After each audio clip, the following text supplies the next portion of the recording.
그녀의 그림에는 왠지 모를 치유의 기운이 느껴졌다. 특히 그녀가 직접 만든 천연 물감은 신비로운 향기를 풍기며 사람들의 마음을 편안하게 해주었다. 하지만 그녀는 자신의 그림이 가진 특별한 힘을 알지 못했다. 그저 그림이 자신에게 위로와 평온을 준다고 생각할 뿐이었다. 어느 날 오후 서연은 미술학원 퇴근길에 예상치 못한 풍경을 마주했다. 대한민국 최고 재벌 그룹 즈스그룹 즈그룹의 웅장한 신사옥 앞에서 수많은 사람들이 피켓을 들고 시위를 벌이고 있었다.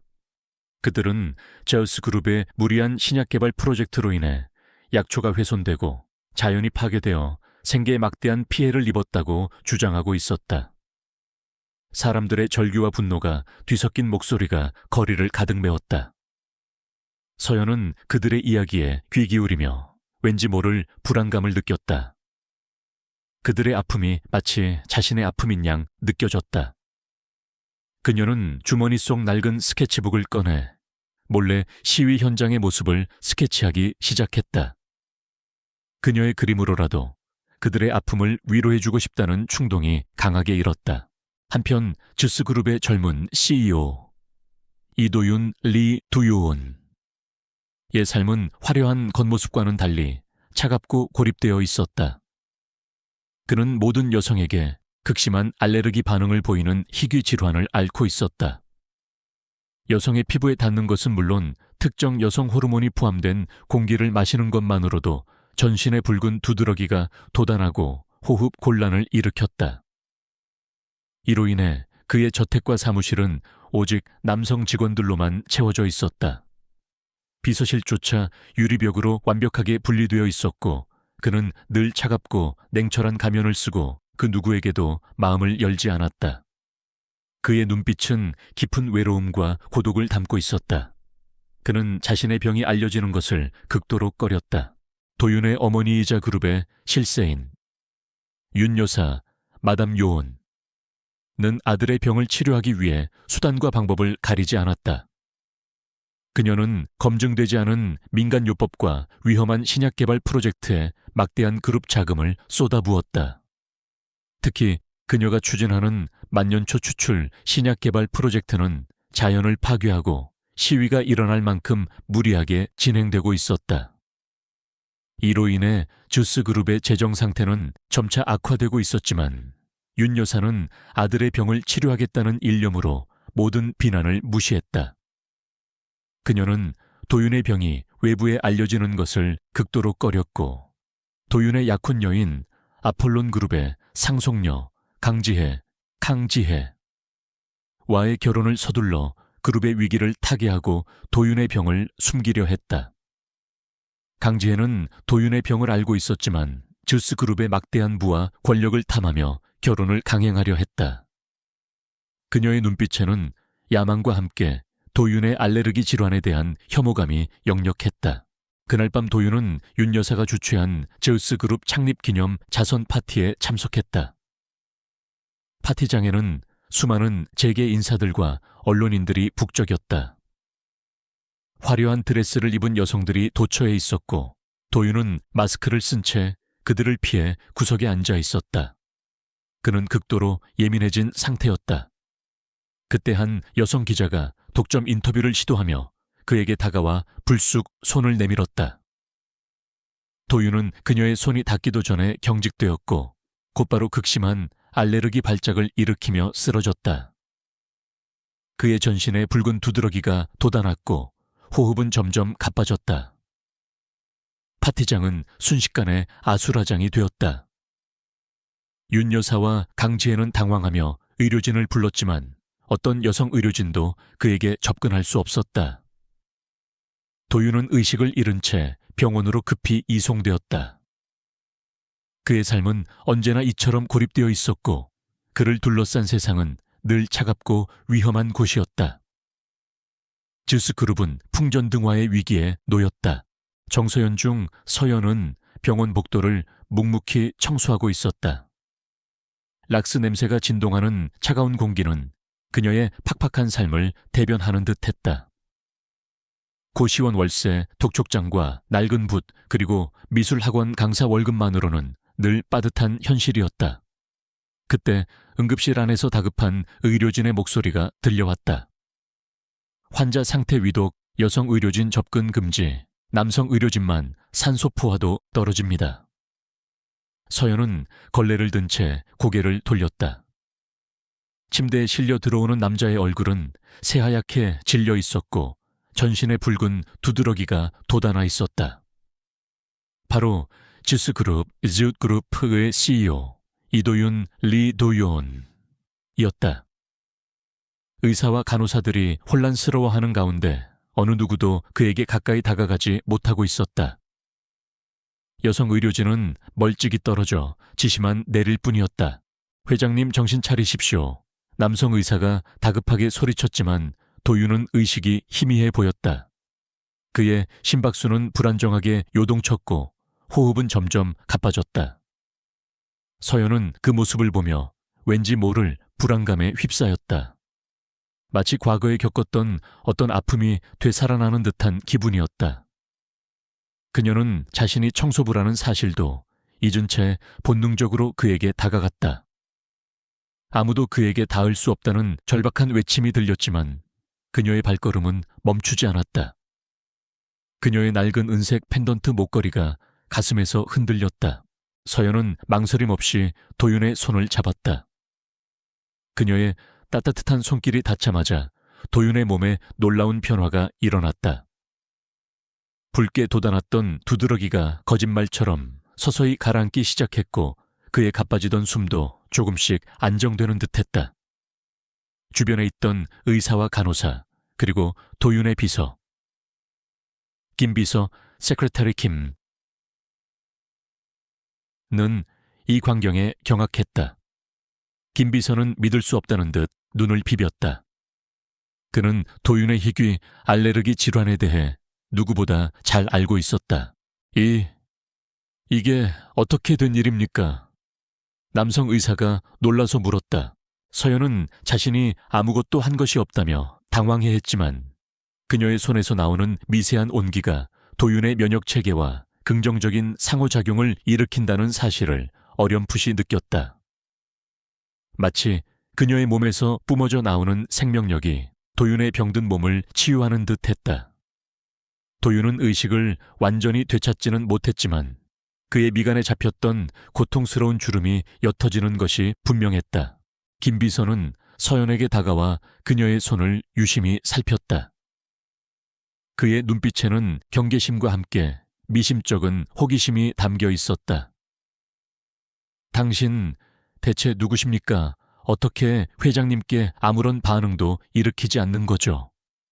서연은 그저 저는 청소부입니다 라고 대답할 뿐이었다. 김 비서는 서연의 과거를 은밀히 조사하기 시작했다. 그는 그녀의 이름 주소 그리고 가족관계를 샅샅이 뒤졌다. 놀랍게도 그는 서연의 부모님이 과거 희귀의학기술 특허를 보유하고 있었으며 오로라 연구소라는 작은 연구소를 운영했다는 사실을 알게 되었다. 이 연구소는 윤 여사 마담 요온가 도윤의 병을 치료한다며 무리하게 인수하려 했던 곳이었다. 윤 여사는 오로라 연구소의 기술을 탐내왔지만 연구소는 의문의 화제로 사라졌고 서연의 부모님도 그때 실종되었다. 김 비서는 서연의 낡은 은색 펜던트 목걸이에 대한 단서도 포착했다. 목걸이 안에 새겨진 오로라라는 글자는 그녀가 오로라 연구소와 깊은 연관이 있음을 시사했다. 이 모든 것은 도윤의 알레르기 질환과 잃어버린 과거를 치료할 수 있는 실마리가 될 수 있었다. 한편 윤 여사와 강지혜 강지혜는 도윤의 병원 소식과 함께 서연이라는 여자가 그에게 아무런 알레르기 반응도 일으키지 않는다는 소문을 듣고 위기감을 느꼈다. 특히 강지혜는 도윤의 약혼녀로서 서연이 도윤에게 접근하는 것을 막기 위해 온갖 수단과 방법을 가리지 않았다. 그녀는 제스그룹의 신약 개발을 방해하여 도윤의 병세를 악화시키고 결국 그룹 경영권을 장악하려는 음모를 꾸몄다. 그녀는 주스그룹의 수석연구원, 박 실장, 다이렉터 파크과 결탁하여 서연의 부모님이 개발했던 특허 기술을 자신들의 것으로 위조하려 했다. 박 실장은 강지혜에게 약점을 잡혀 그녀의 명령에 따를 수밖에 없는 처지였다. 강지혜는 병실로 찾아와 서연을 향해 비열한 미소를 지었다. 당신 같은 천한 청소부가 감히 이도윤 회장님께 접근하려 하는군요. 돈이 필요한가 본데 얼마면 되겠어. 이 돈 받고 당장 회장님 곁에서 사라져. 그녀는 서연의 얼굴에 돈 봉투를 던지듯 건넸다. 서연은 모욕감에 치를 떨었지만 그녀는 자신의 어려운 현실을 떠올리며 애써 참았다. 윤 여사 또한 도윤이 서연과 가까워지는 것을 탐탁지 않게 여겼다. 그녀는 서연의 능력을 오로지 아들의 치료에만 이용하려 했다. 그녀는 서연에게 최고급 호텔 스위트룸을 제공하며 감시를 붙였고 서연의 일거수일투족을 보고받았다. 윤 여사는 서연의 몸에 숨겨진 비밀이 아들을 살릴 수 있다고 믿었지만 그녀의 천한 신분과 배경은 받아들일 수 없었다. 그녀는 김 비서에게 서연을 철저히 감시하고 그녀가 자신의 아들에게 감히 다른 마음을 품지 못하도록 하라고 지시했다. 어느 날 밤 김 비서는 서연을 찾아와 예상치 못한 제안을 했다. 서연 씨, 회장님의 상태가 위중합니다. 당신만이 회장님의 알레르기 반응을 잠재울 수 있습니다. 회장님의 전담 간병인이 되어 주십시오. 밀린 고시원 월세와 모든 생계비를 지원해 드리겠습니다. 서연은 고민했다. 도윤은 그녀에게 미지의 남자였고 제우스 그룹이라는 거대한 존재는 그녀에게 두려움을 주었다. 하지만 도윤의 병약한 얼굴과 그를 둘러싼 음모를 보며 그녀는 왠지 모를 연민을 느꼈다. 그리고 자신의 낡은 은색 펜던트 목걸이에서 느껴지는 묘한 이끌림이 그녀의 결정을 재촉했다. 결국 서연은 도윤의 저택에 들어가 그의 전담 간병인이 되기로 결심한다.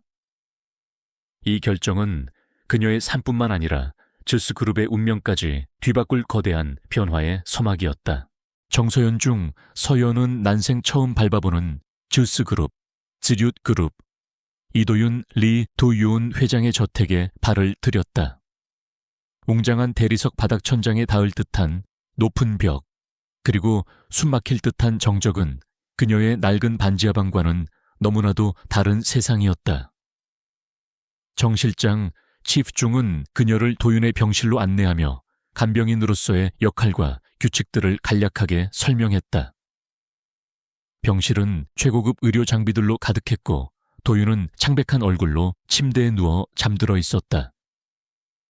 그의 차갑고 냉소적인 얼굴 뒤에는 깊은 외로움이 숨겨져 있는 듯했다. 서연은 도윤의 전담 간병인이 되었다. 그녀는 그의 식사를 챙기고 약을 먹이고 몸을 닦아주었다. 처음에는 어색하고 불편했지만 시간이 지날수록 그녀는 도윤의 차가운 껍질 속에 감춰진 인간적인 면모를 발견했다. 그는 알레르기 때문에 사람들과의 접촉을 극도로 꺼렸고 특히 여성에게는 더욱 그랬다. 그의 삶은 철저히 고립되어 있었고 그 누구에게도 마음을 열지 않았다. 서연은 그런 도윤에게 왠지 모를 연민을 느꼈다. 그녀는 그에게서 자신과 비슷한 외로움을 보았다. 회장님 식사 시간입니다. 서연은 조심스럽게 도윤에게 죽을 건넸다. 그녀의 목소리는 조용했지만 그 속에는 따뜻함이 묻어 있었다. 도윤은 그녀를 쳐다보지도 않고 차갑게 말했다. 됐어. 입맛 없어. 그래도 드셔야 합니다. 기운 차리셔야죠. 서연은 끈기 있게 죽 그릇을 내밀었다. 그녀의 손이 도윤의 손에 닿을 듯 말 듯 가까워졌다. 도윤은 마지못해 죽을 받아들였다.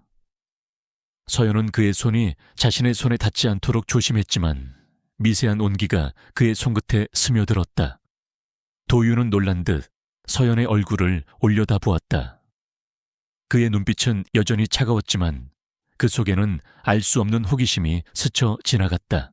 윤 여사 마담 요은는 서연의 일거수일투족을 감시했다. 그녀는 서연의 능력을 오로지 도윤의 심장병 치료에만 이용하려 했다. 그녀는 서연에게 비인간적인 치료 방식을 강요하며 서연의 의지를 꺾으려 했다. 네가 감히 내 아들에게 다른 마음을 품는다면 가만두지 않을 것이다. 너는 그저 내 아들의 병을 고칠 도구일 뿐이야. 윤 여사의 목소리는 차갑게 얼어붙어 있었다.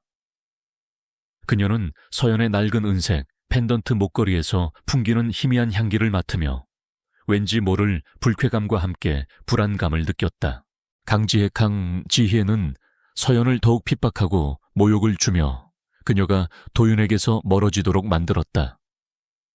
그녀는 매일 저택을 찾아와 서연에게 온갖 심부름을 시키고 그녀의 옷차림이나 말투를 비난하며 자존감을 깎아내렸다. 너 같은 천한 것이 감히 이 저택에 발을 들여놓다니. 주제를 알아야지. 지혜의 비웃음 섞인 말에 서연은 속으로 눈물을 삼켰다. 하지만 그녀는 도윤을 살려야 한다는 일념으로 모든 모욕을 견뎌냈다. 강지혜는 즈우스그룹의 신약 개발을 방해하여 도윤의 병세를 악화시키고 결국 그룹 경영권을 장악하려는 음모를 꾸몄다. 그녀는 즈우스그룹의 수석연구원 박 실장, 디렉터 팍 이마과 결탁했다. 박 실장은 윤 여사의 만년초 추출 신약 개발 프로젝트를 담당하고 있었는데 사실 그는 강지혜에게 약점을 잡혀 그녀의 명령에 따를 수밖에 없는 처지였다. 그는 강지혜의 지시대로 도윤에게 해로운 약물을 투여하거나 치료를 방해하는 등의 악행을 저질렀다. 박 실장은 서연의 부모님이 남긴 오로라 연구소의 특허 기술을 강지혜에게 넘기려 했고 강지혜는 그 기술을 자신들의 아폴론 그룹의 신기술인 양 위조하려 했다. 어느 날 밤 도윤의 상태가 갑자기 악화되었다. 그의 심박수는 급격히 떨어졌고 호흡은 더욱 가빠졌다. 의료진은 더 이상 손 쓸 방법이 없다고 말했다. 윤 여사는 절규했고 강지혜는 당황했지만 속으로는 쾌재를 불렀다.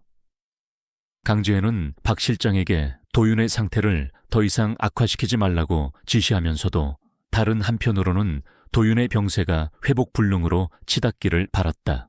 서연은 도윤의 침대 옆에 앉아 그의 손을 잡았다. 그녀의 손에서 뜨거운 기운이 뿜어져 나와 도윤의 몸으로 스며들었다. 그녀는 낡은 은색 펜던트 목걸이를 꽉 쥐었다. 펜던트에서 나오는 묘한 온기와 자신의 몸에서 뿜어져 나오는 치유의 기운이 뒤섞이는 듯했다.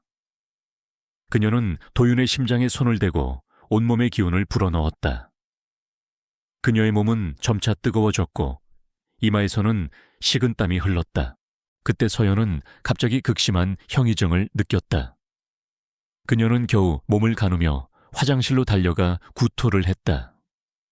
그녀의 몸에 이상한 변화가 생겼다는 것을 직감했다.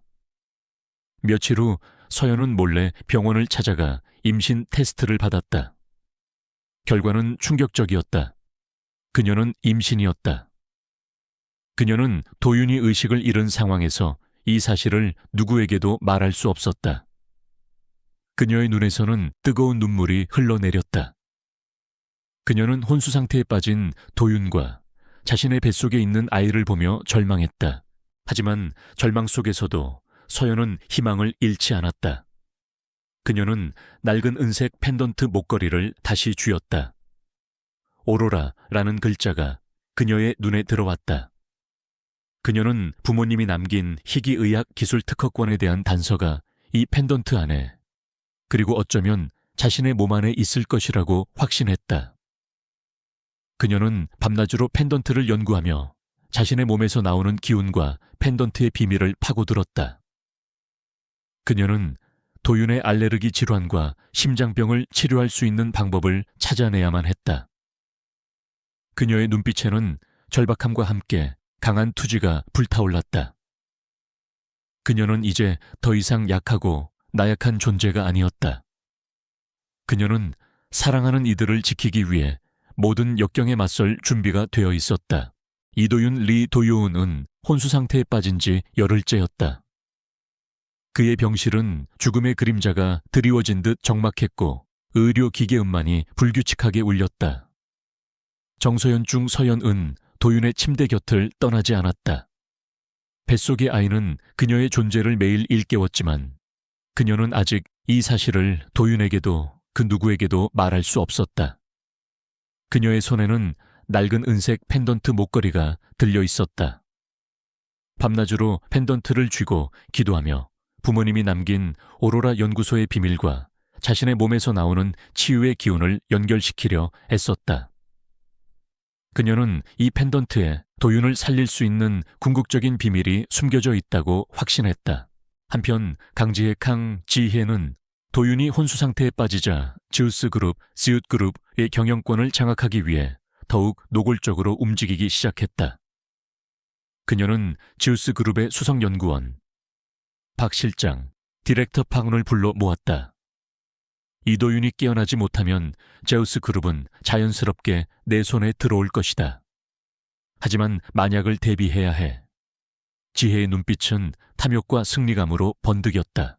박 실장은 씩 웃으며 답했다. 걱정 마십시오, 강 상무님.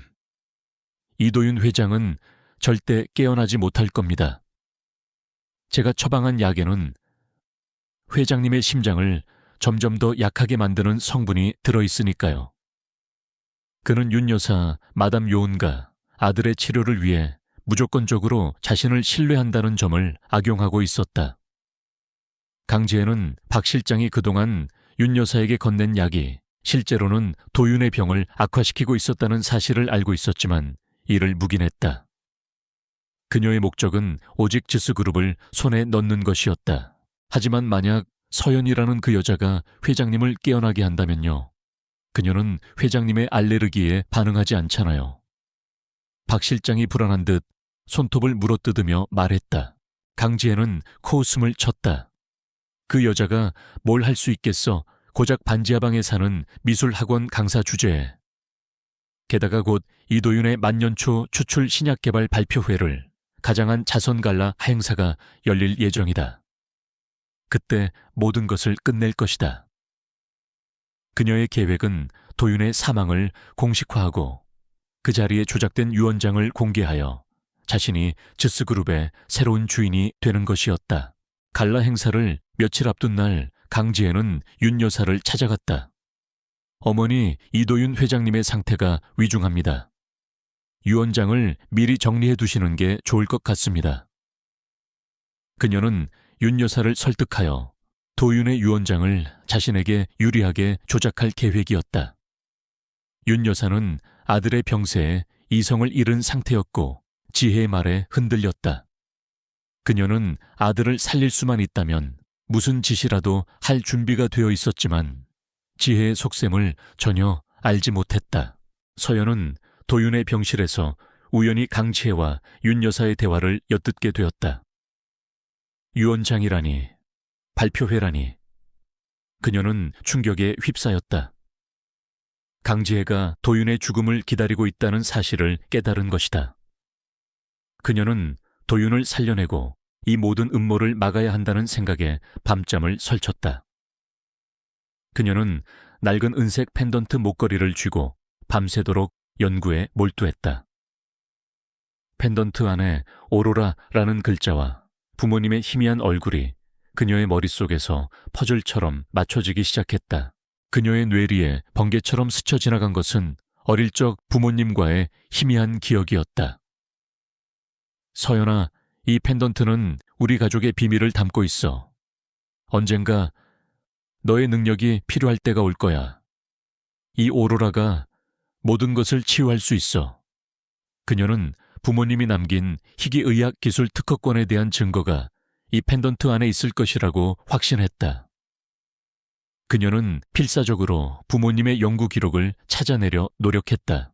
갈라 행사 당일 제우스 그룹의 대강당은 수많은 재계 인사들과 언론사 기자들로 디딜 틈이 없었다.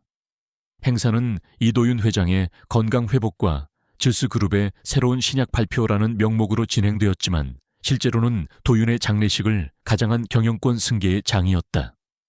강민주는 아폴론 그룹의 대표 자격으로 당당하게 무대에 섰다. 강지혜는 그의 옆에서 여유로운 미소를 지으며 박수를 유도했다. 윤 여사는 슬픔에 잠긴 표정으로 무대에 앉아 있었지만 그녀의 눈빛은 불안하게 흔들리고 있었다. 정 실장, 치프 중은 강지혜와 박 실장의 음모를 눈치채고 있었다.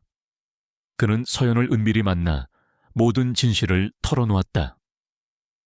서연 씨, 강지혜 상무님이 회장님의 유언장을 조작하려 합니다.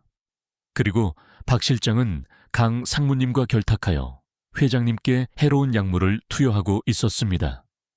회장님을 구할 수 있는 건 이제 당신밖에 없습니다. 정 실장은 서연에게 박 실장과 강지혜의 음모가 담긴 녹음 파일과 도윤에게 투여된 약물의 성분 분석 결과, 그리고 서연 부모님의 오로라 연구소 희귀의학 기술 특허권 관련 증거들을 건넸다. 서연의 눈빛이 흔들렸다. 그녀는 두려웠지만 도윤과 뱃속의 아이를 생각하니 더 이상 물러설 수 없었다. 그녀는 정 실장이 건넨 증거들을 품에 꼭 안았다. 제가 반드시 회장님을 살려낼게요. 그리고 이 모든 음모를 밝힐 거예요. 갈라 행사는 절정으로 치달았다. 강지혜가 무대 중앙으로 나서며 거짓된 신약 발표를 시작하려 했다. 그녀의 얼굴에는 승리감이 가득했다. 바로 그때였다. 멈춰요. 장례를 압도하는 카랑카랑한 목소리가 울려 퍼졌다. 모든 시선이 소리가 난 곳으로 향했다. 서연이 숨겨진 통로를 통해 무대에 올랐다. 그녀는 낡은 은색 펜던트 목걸이를 든 채 뱃속의 아이를 지키려는 듯 배를 조심스럽게 감싸 안고 있었다. 그녀의 얼굴은 비장함으로 가득했다. 강민준 지혜 박 실장 윤 여사의 얼굴은 순식간에 새하얗게 질렸다. 서연은 굳건한 발걸음으로 혼수 상태에 빠진 도윤이 누워있는 침대로 다가갔다. 정서연 중 서연 이 무대에 오르자 장내는 순간 정적에 휩싸였다. 강지혜는 거짓된 신약 발표를 시작하려던 마이크를 든 채 굳어버렸고, 박 실장, 다이렉터 팍, 윤 여사, 마담 요은는 경악과 분노가 뒤섞인 표정으로 서연을 노려보았다.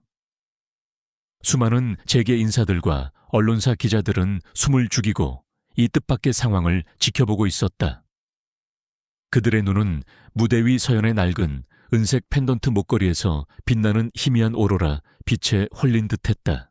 서연은 흔들림 없는 눈빛으로 혼수 상태에 빠진 이도윤, 리 도윤에게 다가갔다. 그녀의 뱃속에는 그들의 아이가 숨쉬고 있었다. 그녀는 도윤의 침대 옆에 섰다. 그녀의 손에는 낡은 은색 펜던트 목걸이가 들려 있었다. 펜던트에서 나오는 신비로운 빛이 서연의 얼굴을 비추자 그녀의 눈빛은 더욱 강렬해졌다. 이도윤 회장님은 살아계십니다. 서연의 목소리는 작았지만 강당 전체에 울려 퍼졌다. 그녀의 말은 권위와 진실을 담고 있었다. 그리고 이 모든 것은 지스그룹, 지읒그룹을 강탈하려는 파렴치한 음모의 결과입니다. 강지혜는 분노에 찬 목소리로 외쳤다. 무슨 헛소리야. 당장 저 여자를 끌어내. 저 여자는 그저 천박한 간병인일 뿐이야.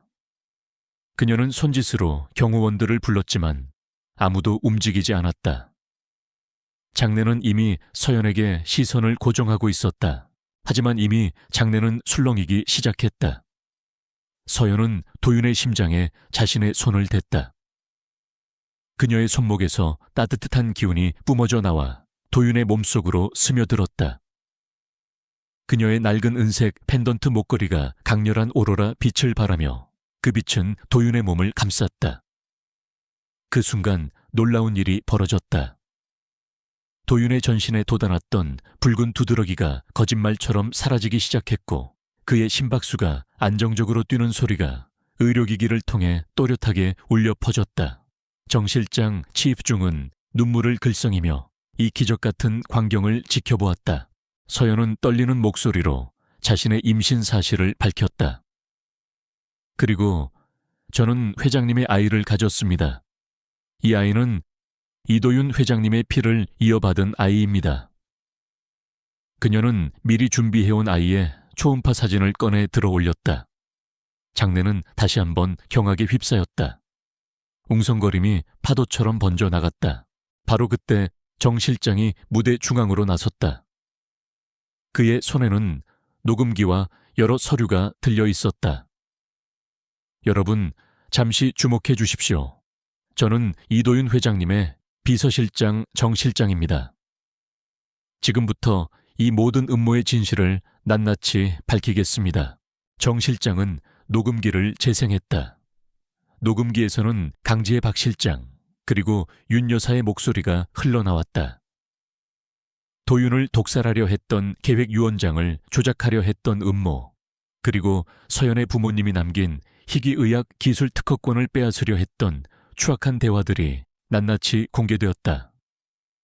특히 박 실장이 윤 여사를 속여 검증되지 않은 약물을 도윤에게 투여하고 거액의 연구비를 횡령했다는 사실, 그리고 강지혜가 거짓 임신으로 도윤을 속이려 했다는 사실까지 폭로되었다.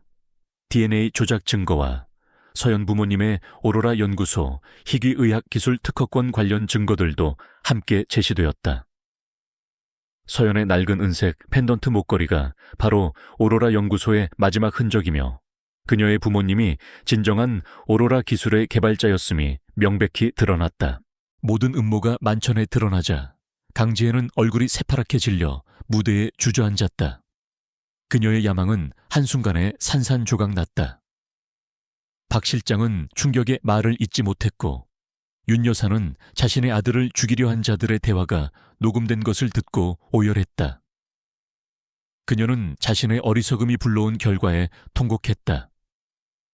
이중혁, 리중혁 원장, 윤 여사 측 의료인은 경찰에 체포되기 직전 도주하려 했지만 이미 경찰들이 현장을 에워싸고 있었다. 그 순간 의식을 잃었던 이도윤의 눈꺼풀이 서서히 움직였다. 그는 희미하게 눈을 뜨고 서연을 바라보았다. 그의 시선은 서연의 낡은 은색, 펜던트 목걸이와 그녀의 손목에 있는 작은 나비 문신 이전 챕터에서는 언급되지 않았지만 최종 챕터 7 에필로그에서 중요하게 사용될 상징으로 여기서 추가 복선으로 사용함에 머물렀다. 그의 뇌리 속에서 오래된 기억의 파편들이 맞춰지기 시작했다. 어릴 적 자신을 늘 돌봐주고 알레르기 발작으로 고통받을 때마다 따뜻한 손으로 자신을 어루만져 주었던 작은 여자아이. 그리고 그녀가 자신에게 나비야 내가 너의 아픔을 고쳐줄게 라고 속삭였던 약속. 도윤은 서연이 자신의 잃어버린 과거의 인연이자 자신의 심장병과 알레르기를 치료할 수 있는 유일한 희망을 가진 여인임을 깨달았다. 그는 서연을 향해 힘없이 손을 뻗었다. 그의 눈빛은 깊은 사랑과 미안함, 그리고 진실을 마주한 깨달음으로 가득했다. 서연은 도윤의 손을 잡았다. 그의 눈빛에는 미안함과 함께 사랑 그리고 진실을 마주한 깨달음이 뒤섞여 있었다. 그는 힘없이 나비야 라고 속삭였다. 서연의 눈에서도 뜨거운 눈물이 흘러내렸다. 경찰이 현장에 들이닥쳐 강지혜 박 실장 그리고 이중혁 원장을 체포했다. 그들은 모든 것을 잃고 차가운 수갑을 차고 끌려나갔다. 윤 여사는 자신의 아들을 살린 서연을 부둥켜 안고 오열했다. 그녀는 자신의 어리석음과 탐욕이 얼마나 큰 비극을 초래할 뻔했는지 깨달았다. 이 모든 상황을 지켜보던 언론은 주스그룹 회장의 기적적인 회복과 숨겨진 진실, 천재화가 재벌가에 숨겨진 상속료로 드러나다라는 제목으로 연일 대서특필했다. 서연은 이제 단순한 간병인이 아닌 주스그룹 후계자 아이의 어머니이자 희귀의학기술 특허권의 진정한 상속자, 그리고 이도윤의 생명을 구원한 진정한 영웅이 되었다. 그녀는 수많은 카메라 플래시 속에서도 오직 도윤과 뱃속의 아이만을 바라보았다. 그녀의 삶은 이제 새로운 시작을 맞이하고 있었다. 그녀의 눈빛에는 희망이 가득했다. 절정의 순간이 지나고 이도윤 리도윤은 기적처럼 의식을 완전히 회복했다. 그의 몸에서 알레르기 반응은 사라졌고 심장 박동은 정상으로 돌아왔다. 정서연 중 서연의 치유에 손길과 낡은 은색 펜던트 목걸이 속에 담긴 부모님의 지혜가 그를 죽음의 문턱에서 구해낸 것이다. 병실의 창문 밖으로 오랜만에 따스한 햇살이 쏟아져 들어왔다. 강지혜, 와박 실장, 다이렉터 파크, 그리고 이중혁, 리중휴 원장, 윤 여사 측 의료인은 자신들의 죄에 합당한 대가를 치렀다. 강지혜는 즈스그룹, 즈읒그룹 경영권 탈취 및 살인 미수 혐의로 법정 최고형을 선고받았다. 그녀는 모든 재산을 몰수당하고 평생을 감옥에서 보내게 되었다. 박 실장 또한 의료법 위반과 살인 미수 횡령 혐의로 구속 수감되어 영원히 의사 가운을 벗게 되었다. 이중혁 원장 역시 공범으로 체포되어 처벌을 피할 수 없었다. 그들이 그토록 탐하던 권력과 부는 한순간에 모래성처럼 무너져 내렸다. 윤 여사 마담 요원은 자신의 아들을 죽음으로 몰고 갈 뻔했던 이들의 추악한 음모를 알게 된 후 충격과 절망에 빠졌다. 그녀는 서연을 찾아가 무릎을 꿇고 눈물을 흘리며 진심으로 사죄했다. 서연 씨, 내가 너무나 어리석었습니다. 당신을 믿지 못하고 당신에게 상처를 주었으니 내 아들을 살려주어 정말 고마워요. 당신은 내 아들의 은인이자 우리 집안의 진정한 복덩이입니다. 윤 여사의 얼굴에는 과거의 냉정함 대신 깊은 후회와 진정한 모성애가 담겨 있었다.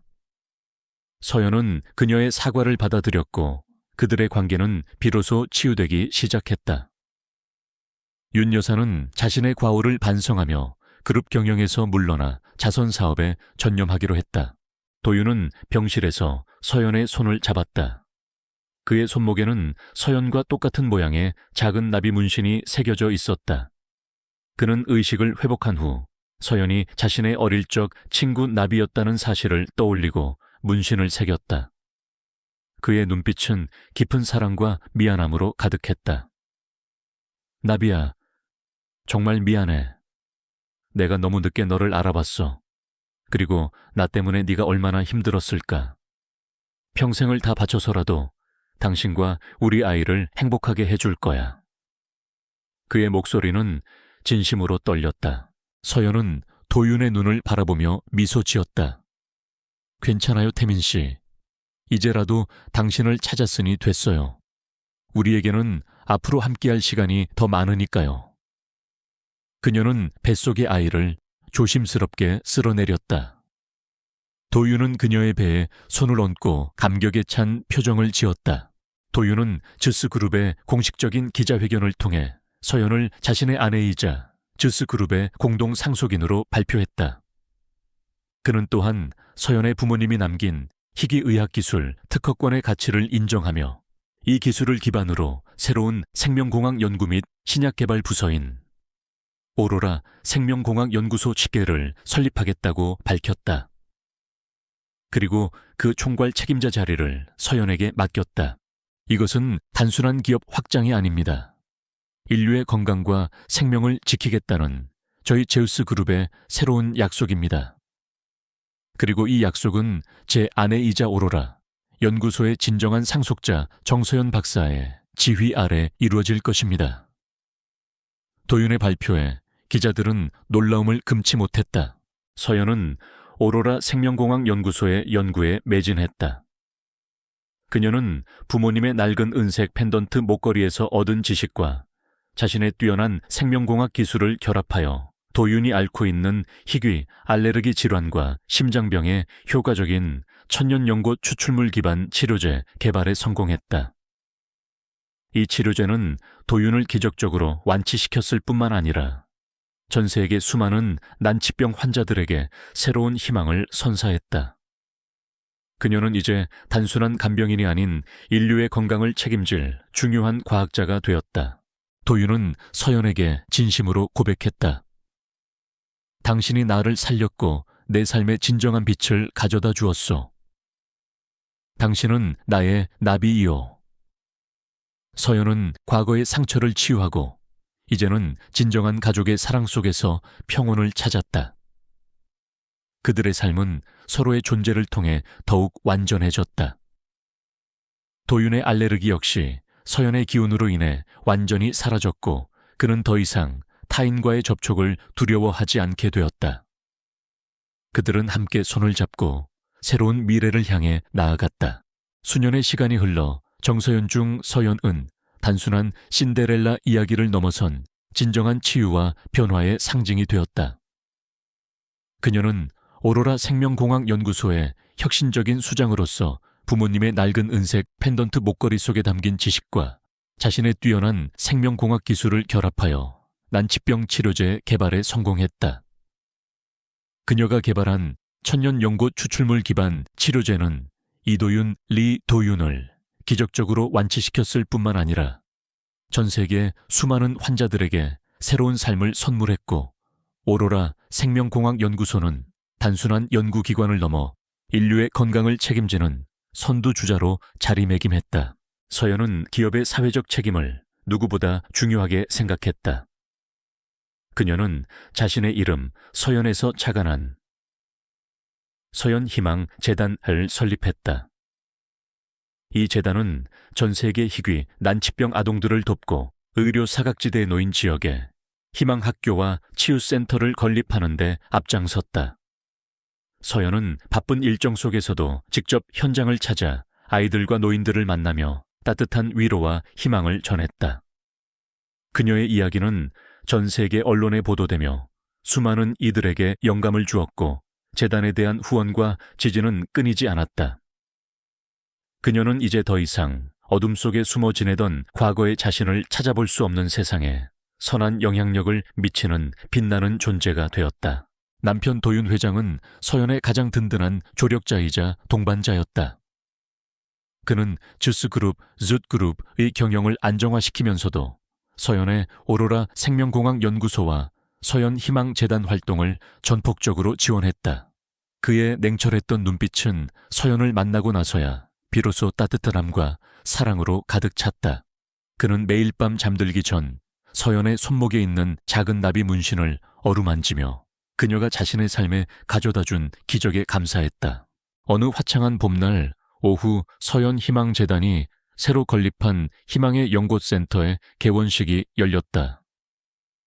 이곳은 과거 서연이 복실이와 함께 지내던 유기견 보호소 자리에 세워진 버려진 아이들을 위한 보금자리이자 소외된 노인들을 위한 안식처였다. 서연은 마이크를 잡고 떨리는 목소리로 축사를 시작했다. 저는 이 작은 나비 문신처럼 한때 아무것도 아니라고 생각했던 저의 삶이 오늘날 이렇게 많은 사람들에게 희망을 전할 수 있게 된 것에 진심으로 감사드립니다.